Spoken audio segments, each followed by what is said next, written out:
Academy 9, and today we are going to cover an important topic of economics, the income tax, and how to calculate income tax, and then we will learn how to get deduction in income tax. So let's get started.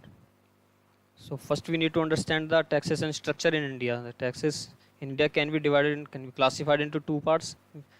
First, the taxes which are levied by central government, and then those which are levied by state government. These taxes are again bifurcated into two categories each: direct taxes and indirect taxes. Direct taxes are those taxes which are levied by which are paid by the individual on which it is levied itself. But indirect taxes are those taxes which are levied on one entity or any company, but they are collected from another individual or customer of the company. So as you can see, income tax comes under this. It is levied by central government and it comes under direct tax classification. So what is income tax? Now, income tax is a direct tax. We have already learned that, and it is levied on the income of an individual. The Article 272 of Indian Constitution defines the definition of income tax. It says that the only legal authority which can levy the income tax can be central government only, and there is no other body. So it is levied by central government, also collected by central government, but the revenue which is collected is divided among central and state government for development work. Now we will talk about the methods by which we can get deductions in income tax.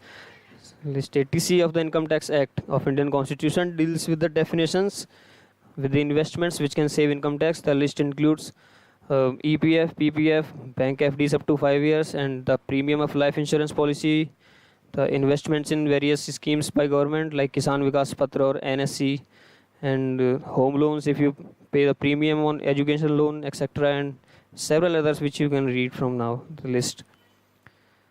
Now this is how to calculate the income tax. These are the various ranges which has been defined in the financial year 2015 to 16. Now this list is only applicable up to the 60 years old employees, which is below 60 years. So you can see that up to 2.5 lakhs you don't have to pay any income tax. Then from 2.5 to 5 lakhs per year you have to pay 10% of the amount. Then from 5 lakhs to 10 lakhs per year you have to pay 25,000, which comes from the 10% of 2.5 lakhs from the above,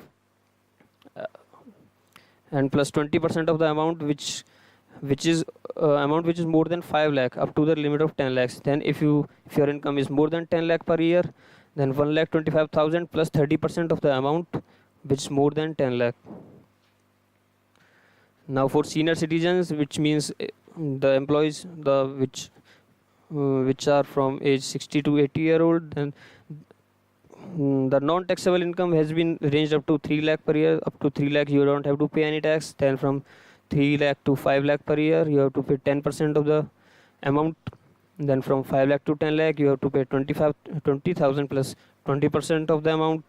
Then if your income is more than 10 lakh per year, you have to pay 1,20,000 plus 30% of the amount, which is more than the 10 lakh limit. Falling under super senior citizen categories, which are more than 80-year-olds, the non-taxable income falls up to 5 lakh per year. Then from 5 lakh to 10 lakhs, you have to pay 20% of the amount, which is more than 5 lakh. And then for more than 10 lakh per year, you have to pay 1 lakh plus 30% of the amount, which is more than 10 lakh. Well, best of luck for the exam. Thank you for watching, and don't forget to subscribe.